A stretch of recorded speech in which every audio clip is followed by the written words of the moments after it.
every Games Workshop, and I think this one is a good example of it too. Specifically, there is such a diverse crowd, let alone age groups. We'll get anybody playing from 8 years old to 60. The great thing with that is, even though there's that age gap, you have a common bond because you either have hobby advice that you can pass on to different people.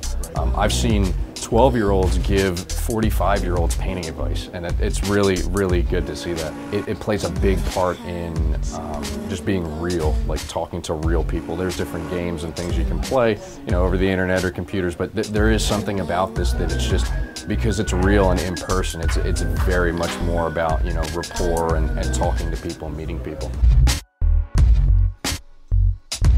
Swimming without feeling There, the blue. indicator we would like to have reserved. Just having her on weekends with me, she's seen the little models. Most of the armies that I usually do involve, she likes all the little girls. And I've always encouraged her as far as creativity, so I've never stopped her from trying something. So some of the smaller stuff I've had her do, which is called dry brushing. She can't prime because she, why? Well, sometimes, Yeah, well, because the cans are big. Sure. But the dry brushing part is essentially just, as far as the paint part, it's just, I don't need to show that it's dry brush. Simple process. Yep. The model's primed black already. Yep. You're taking as minimum amount of paint as possible and just brushing it over there.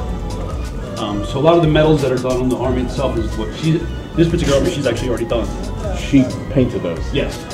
So anything that's done in metals, which would be like the backpacks, the weapons, she actually did these for me. Swimming. These pieces I created from a combination of different boxes that are available at Games Workshop, and I used the different pieces in my collection to represent a piece of artwork. Right. In one of their books, there's several very good pieces of artwork that has to do with a specific section of Space Marines, and that's what I tried to represent. So they all have gold armor and they carry different weapons, so with a combination of different kits I was able to pull it off. Hands put in golden mittens, and I wonder, I wonder about the snow. What brought you to this art form, this medium?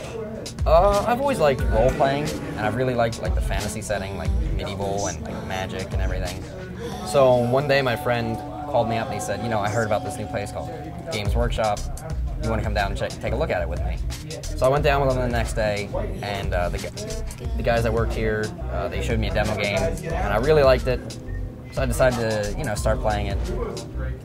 I don't pay too much, Right. but I really like playing the game itself. This is actually the second thing I've ever painted in my entire life. Okay. Which is why You've done a heck of a job. Thank you. That's why I'm so proud of it. Took me forever. Yeah. And that's important though. That's what it's all about. What would you say to other youngsters who have an interest but not sure where to start? Just come in and look at the wall and find a race of things that you like the look of. Because you can't go wrong. You really can't go wrong with anything you choose. But if you want to make sure that you enjoy the hobby to its fullest potential, play something that you like how it looks, that you enjoy the backstory of, because that'll make, everything that you do with them more rich and exciting for you. For me, anyway. Mittens, and I wonder. Why do they surprise you that you have such a diverse age group coming in to enjoy this hobby? At the core of it, I think there's still a, no matter what, it's a game, and I'd like to think, I know myself, like I'm always going to be a kid at heart, and then games, of course, has been something that we just learned from day one. Okay. And unlike some games like tic-tac-toe, yeah, you're not going to call your buddy up and say, hey, Friday night, let's have a beer and play tic-tac-toe. But something like this, as long as there's a bond that you already have established anyway, and you know, you're not afraid of doing the paints and, you know, helping each other that way. And then that can be shared regardless, you know, if the kid's 12 years old, he likes to play games, and if he's 60 and hears he likes to play games. People will just walk in with their cases, and the game is no further away than just saying, you know, you see the case, like, hey, you want to get a game in? The community as well, since we were talking a little bit about the diversity in the age groups, whether the person is 12 or 60, as the example I gave before, if a 20-year-old comes in here and he has no idea what anything is, that 12-year-old is going to be able to help him. The 60-year-old is going to be able to help him. They're going to know that at some point in their hobby career, they were this guy, so that they're very accepting to everything too. So I mean, the community 100% helps get new people in as well. Wandering